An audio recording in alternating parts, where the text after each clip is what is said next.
Iginiit ng China ang pagkakaroon ng gentleman's agreement ng Beijing at administrasyon ni dating Pangulong Rodrigo Duterte. Ayon kay Pangulong Bongbong Marcos Jr., nangingilabot siya sa umano'y gentleman's agreement na pinasok ni dating Pangulong Duterte sa China.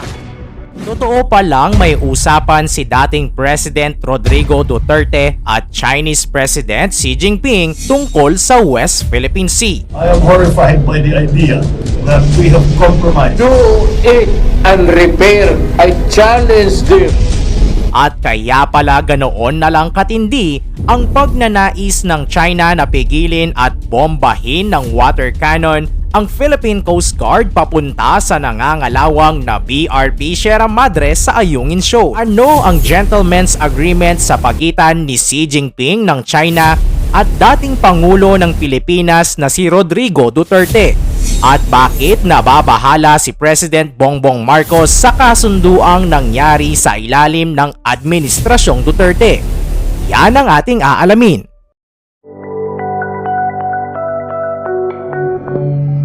Pinabulaanan ni dating Pangulong Rodrigo Duterte na pumasok siya sa isang gentleman's agreement o sekretong kasunduan kay Chinese President Xi Jinping ukol sa West Philippine noong kanyang termino, kung saan inakusahan siyang inilagay sa kompromiso ang West Philippine Sea sa kontrol ng China. Aside from the fact of having a handshake with President Xi Jinping, the only thing I remember was status quo. That's the word na walang galawan, no movement, no armed patrols there para walang magkagulo. Hindi tayo magkagulo. Yun ang naaalala ko. I do not even know the Ayungin Shoal.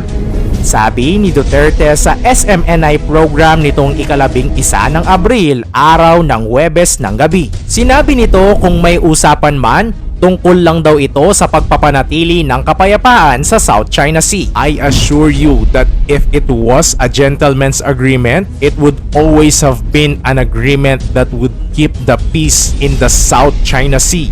Ito ang unang pagkakataon na nagsalita si Duterte hinggil sa usapin ng di umano'y secret agreement nila ni Xi na ikinabahala ni Pangulong Ferdinand Marcos Jr. kaya humingi ito ng paliwanag sa dating Pangulo. Sinabi pa ni Duterte na nasaksihan nila dating Defense Secretary Delfin Lorenzana at dating National Security Advisor Eduardo Año at iba pang miyembro ng gabinete ang kanyang pagpupulong kay Xi hinggil sa naturang usapin. I said, Mr. President, we would insist the China Sea, or not the whole of it, but there is a part of the China Sea that belongs to the Philippines. And since I would want to get savings, instead of importing it from the exporting country, ako naman, I will dig my oil there. I just want to let you know. Sabi ni Duterte tungkol sa binitawan niyang salita kay Xi at ang naging tugon ni Xi sa kanya, I am afraid you cannot do that.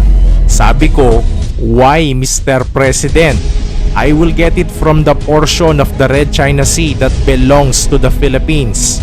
Sabi niya, please do not do it for the life of me. We are friends and I do not want to destroy that friendship. Kwento pa ni Duterte.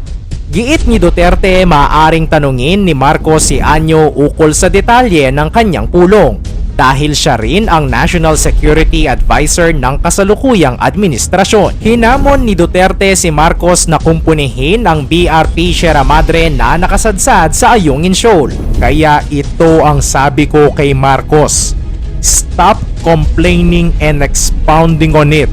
Do it and repair. I challenge them. Kasi sila man ang nasa gobyerno ngayon, edi i-repair nila at gumawa sila doon ng mga bahay-bahay. Kung saan if they are really ready for that, ipatrol na nila yung Philippine Navy, yung gray ships, and let us see what happens. Ani Duterte, kung pag-aaralang mabuti, totoo talagang may pinag-usapan ang dating Pangulo na si Rodrigo Duterte at Chinese President Xi Jinping patungkol sa paghahatid ng supply sa BRP Sierra Madre sa Ayungin Shoal. Sabi kasi ng dating Pangulo, only thing I remember was status quo. That's the word na walang galawan, no movement, no armed patrols there para walang magkagulo. Hindi tayo magkagulo. Status quo din ang mga salitang binanggit noon ng dating spokesperson ni Duterte na si Attorney Harry Roque na unang nagsabi tungkol sa di umano'y gentleman's agreement. Ibig sabihin daw niyan, bawal magdala ng construction materials at magkumpuni ng napakatagal at nangangalawang ng BRP Sierra Madre sa Ayungin Shoal. Bagaman pareho ng sinasabi ni Attorney Harry Roque at ex-President Rodrigo Duterte, diin ng dating Pangulo, wala silang kasunduan ng China.